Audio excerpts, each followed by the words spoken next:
to the channel. For this video, we want to learn 6th standard science. The topic name is The Living World of Plants Part 1.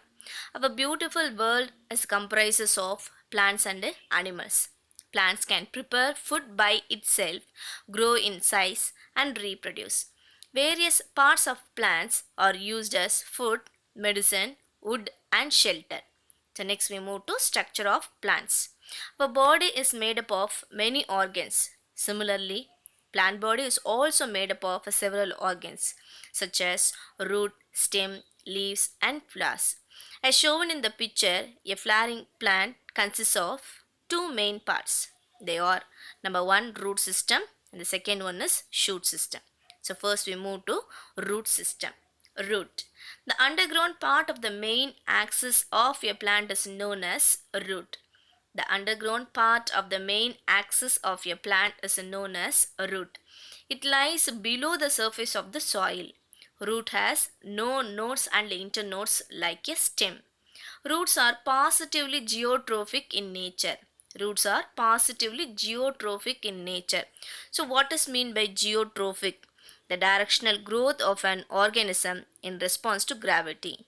The directional growth of an organism in response to gravity. Root system is classified into two types. Number one is taproot system and the second one is fibrous root system. Plants not only having taproot and fibrous roots. In some of the plants, prop roots and adventitious roots also seen. Prop roots example, banyan tree, rubber plant, corn, etc.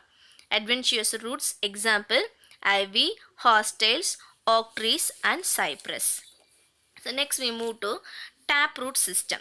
It consists of a single root called taproot which goes straight down into the ground. Smaller roots called lateral roots arises from the taproot. They are seen in dicotyledonous plants. For example, bean, mango and neem. Next we move to fibrous root system. It consists of a cluster of roots arising from the base of the stem. It consists of a cluster of roots arising from the base of the stem. They are thin and uniform in size.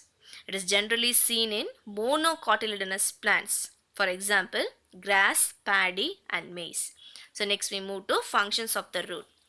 Root fixes the plant to the soil. Root fixes the plant to the soil, absorbs water and minerals from the soil, stores food in some plants like carrot and beetroot. The next we move to shoot system. Stem. The aerial part of the plant body above the ground is known as shoot system.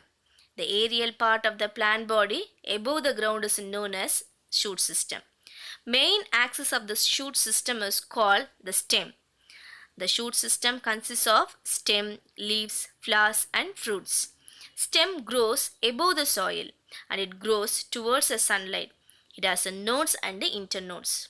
Nodes are the parts of a stem where leaf arises. The part of the stem between two successive nodes is called internode. Next we move to functions of the stem. Supports the branches, leaves, flowers and fruits. Transports water and minerals from roots to upper aerial plant parts. Supports the prepared fruit from leaves to other parts through stem. Stores food as in the case of sugarcane. So next we move to structure of a leaf.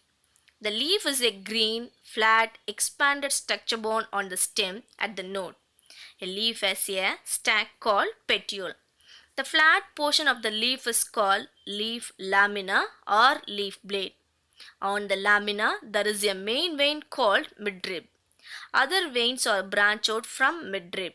The portion of the leaf connected in the nodal region of the stem is known as the leaf base. The green color of the leaf is due to the presence of green colored pigment called chlorophyll. On the lower side of the leaf, there are tiny pores or opening known as stomata. So next we move to functions of the leaves. The green leaves are prepared food by the process of photosynthesis. Help in respiration, carry out transpiration. So first we move to what is photosynthesis. It is a process in which green plants use sunlight to make their own food.